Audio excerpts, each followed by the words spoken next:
Welcome to Sri Academy Online Teaching Classes 2020-21। सुप्रभात। मैं नीलम त्रिपाठी आज एक नए अध्याय के साथ प्रस्तुत हूँ। वह अध्याय है जेल में जीव जंतु। बच्चों, आज हम पढ़ेंगे पाठ 8 जेल में जीव जंतु, जिसके लेखक हैं पंडित जवाहरलाल नेहरू। प्रस्तुत लेख एक संस्मरण है जो डायरी विधा में लिखित है। यह लेख उन दिनों का है जब भारत के प्रथम प्रधानमंत्री पंडित जवाहरलाल नेहरू को स्वतंत्रता आंदोलन की अवधि में कई बार जेल जाना पड़ा। तब उनके जो साथी होते थे जेल के जीव जंतु ही हुआ करते थे। इसलिए नेहरू जी ने उन जीव जंतुओं की गतिविधियों को अपनी डायरी में लिखा है। तो आइए इस लेख के विषय में समझते हैं। देहरादून के जेल में लगभग 14.5 महीने रहा। मैं अपनी छोटी सी कोठरी में रहते रहते उसी का एक हिस्सा बन गया। उसकी सफ़ेद दीवारों और खुरदुरे फर्श के हर एक निशान एवं गड्ढे, उसकी सहतीरों पर लगे घुन के छेदों से मैं परिचित हो गया। बाहर के छोटे से आंगन में उगे घास के छोटे छोटे गुच्छे और पत्थर के टेढ़े मेढ़े टुकड़े मेरे पुराने दोस्त से लगते थे। मेरी कोठरी में कितने ही बर्रों और ततैयों के छत्ते थे। छिपकलियाँ के घर थे जो शाम को शिकार ढूंढने बाहर निकला करती थी। नेहरू जी कह रहे हैं कि जब वो देहरादून के जेल में थे और लगभग वो 14 महीने रह गए थे, तो वहाँ उनकी जो कोठरी थी बहुत ही छोटी थी और उसी के एक हिस्से में अनेकों तरह के जीव जंतुओं का भी निवास था। वहाँ के फर्श खुरदुरे थे और गड्ढे भी कहीं कहीं विद्यमान थे। उन्हीं के सहतीरों पे घुन लगे थे और आंगन में जो घासें उगी थी उसमें अनेक प्रकार के भी जीव जंतु रहते थे, जैसे बर्रे, ततैया, छिपकलियाँ आदि, जिससे नेहरू जी को बहुत ही भय लगा रहता था। दूसरे जेलों में मुझे इससे अच्छी कोठरियाँ मिली थी, मगर देहरादून में एक विशेष लाभ था। असली जेल एक बहुत छोटी जगह थी और हम जेल की दीवारों के बाहर एक पुरानी हवालात में रखे गए थे, लेकिन थी यह अहाते में ही इतनी छोटी थी कि इसमें आसपास घूमने का कोई जगह न थी। हमको सुबह शाम फाटक के सामने कोई 100 गज तक घूमने की छूट थी। नेहरू जी कहते हैं कि दूसरी जेलों में अच्छी सुविधाएं थी, लेकिन देहरादून की जो जेल थी वहाँ पे सुविधा अच्छी नहीं थी। वहाँ पर असली जेल तो बहुत ही, नेहरू जी का कहना था कि असली जेल तो बहुत ही छोटी थी, लेकिन जेल की दीवारों के बाहर एक पुरानी हवालात में उन्हें रखा गया था, वह भी छोटी ही थी। वहाँ पर अनेकों जीव जंतु घूमा करते थे। इन्हें घूमने की बहुत पाबंदी नहीं थी, इन्हें 100 गज घूमने की छूट मिली थी।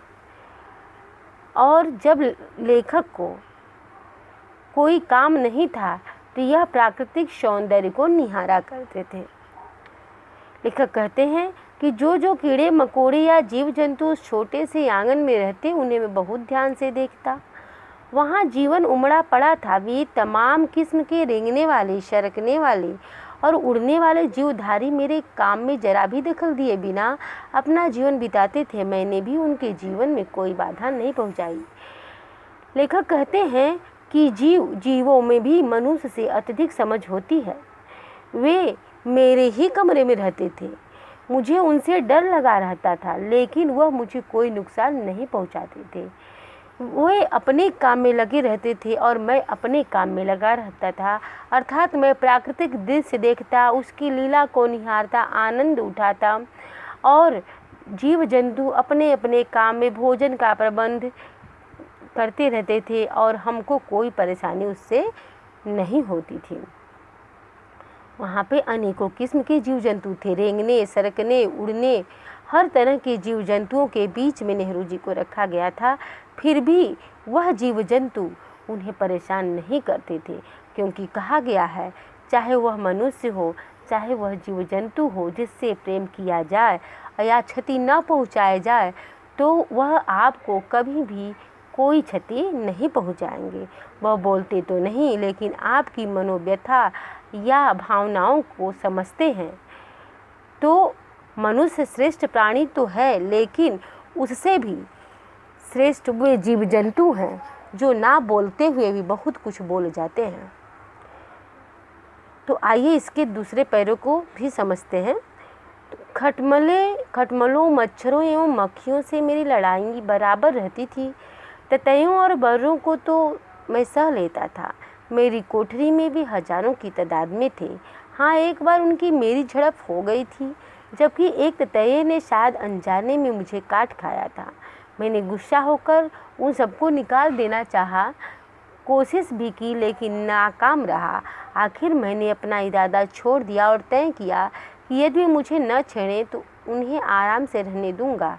उसके बाद 1 वर्ष तक मैं उन बर्रों और ततैयों के बीच रहा, मगर उन्होंने फिर कभी मुझ पर हमला नहीं किया। हाँ, मेरी कोठरी में चमगादड़ भी बहुत थे। मैं उन्हें बिल्कुल पसंद नहीं करता था, किंतु मन महसूस कर बर्दाश्त करता था। वे संध्या के अंधकार में चुपचाप उड़ जाते और आसमान में घूमते। वे मेरे चेहरे के बहुत नज़दीक से उड़ते और मुझे हमेशा यह डर रहता था कि कहीं वे झपट्टा न मार दें। नेहरू जी कह रहे हैं कि अंग्रेज जहाँ मुझे रखे थे वहाँ बहुत ही यातनाएं थी। खटमल, मच्छर, मक्खियों की तादाद भारी मात्रा में थी। खटमल, मच्छर, मक्खियाँ ही नहीं, ततैया और बर्रों की भी कमी वहाँ पर नहीं थी। एक बार की बात है कि एक ततैया नेहरू जी को काट लिया, जिसकी वजह से नेहरू जी सारे ततैयों को निकालना चाहा, लेकिन कोई ततैया नहीं गई। जितना निकालते वह आ ही जाती। इसलिए उसमें वह नाकाम हुए और तय किया कि यदि मुझे नहीं काटेंगी तो मैं इन्हें यहाँ पर रहने दूँगा।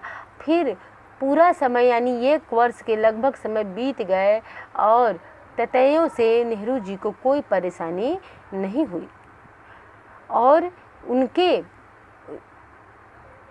कोठरी में केवल ततैया, बर्रे, मधुमक्खियाँ ही नहीं थी, बल्कि चमगादड़ भी रहा करते थे और उनके मुंह के समीप से चले जाते थे। उनके मुख के समीप से जाने पर उन्हें ऐसा प्रतीत होता था कि कहीं ये चमगादड़ जो है झपट्टा न मार दे। डरते थे वे, लेकिन वे भी जीव हैं। वे मनुष्य की मन की भावनाओं को समझते हैं, इसलिए ऐसा नहीं होता था। केवल नेहरू जी को भय बना रहता था। मैं चींटियों, दीमकों और छिपकलियों को बड़े ध्यान से देखता रहता। वे शाम को अपनी शिकार चुपके से पकड़ लेती और एक दूसरे को पकड़कर खूब खिलाती। वे ततैयों और बर्रों को नहीं पकड़ती थी। आसपास के पेड़ों पर झुंड के झुंड गिलहरियाँ होती थी। वे बहुत निशंक। नेहरू जी का कहना है कि गिलहरियाँ भी वहाँ थी, लेकिन नेहरू जी सभी जीव जंतुओं से उस समय प्रेम करते थे, स्नेह देते थे, इसलिए वो भी उन्हें बहुत ही प्रेम करते थे और उनके नज़दीक आके खेलते कूदते और उनके मन को बहलाया करते थे। वे बहुत छोटे थे। फाउंटेन पेन के फिल्टर में रुई लगाकर उसके लिए फीडिंग बोतल तैयार की गई, जिसमें उन्हें दूध पिलाया जाता था। एक बार की बात है कि एक गिलहरी गिर गई, गिलहरी का बच्चा, और उसको नेहरू जी ने फाउंटेन पेन के फिल्टर में रुई लगाकर उसके लिए फीडिंग बोतल बनाया और उसमें दूध पिलाया। अर्थात नेहरू जी को भी जीवों से बहुत ही प्रेम था। अल्मोड़ा की पहाड़ी जेल को छोड़कर जिस जेल में भी मुझे कैदी के रूप में रखा गया, कबूतर खूब मिले।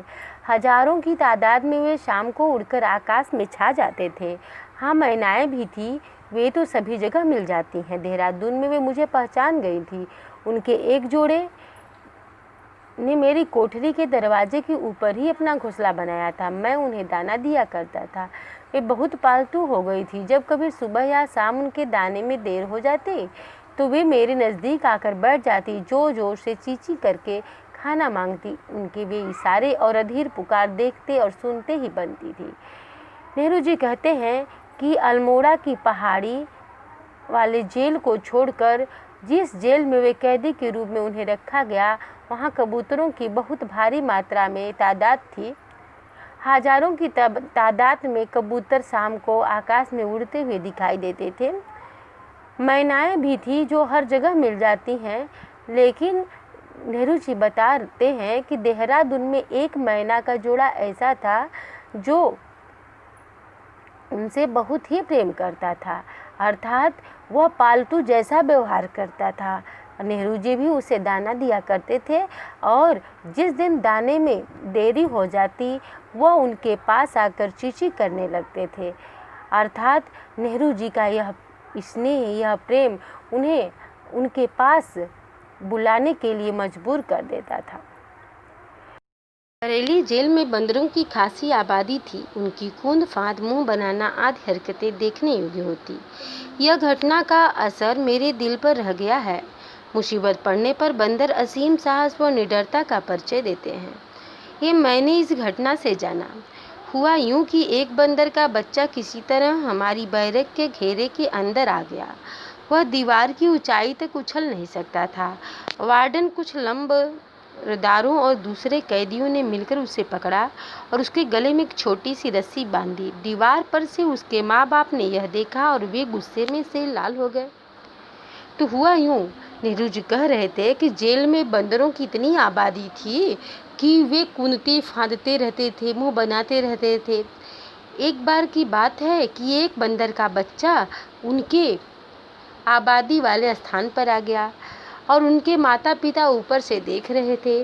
वे गुस्से में लाल हो रहे थे क्योंकि नेहरू जी के साथियों ने, जो वहाँ के लंबरदार या कैदी और थे, वे भी उस बंदर को पकड़कर, उस छोटे से जान को पकड़कर बांध दिया।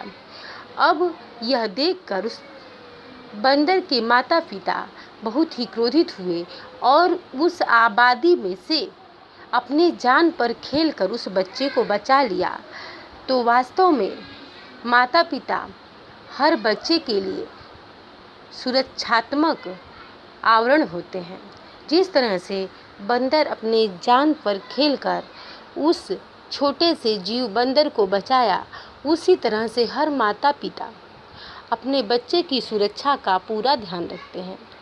इसलिए हम सभी का कर्तव्य है कि हमें अपने माता पिता का भी सम्मान करना चाहिए, क्योंकि इस लेख के माध्यम से नेहरू जी ने हम सभी को सीख दी है कि चाहे यातना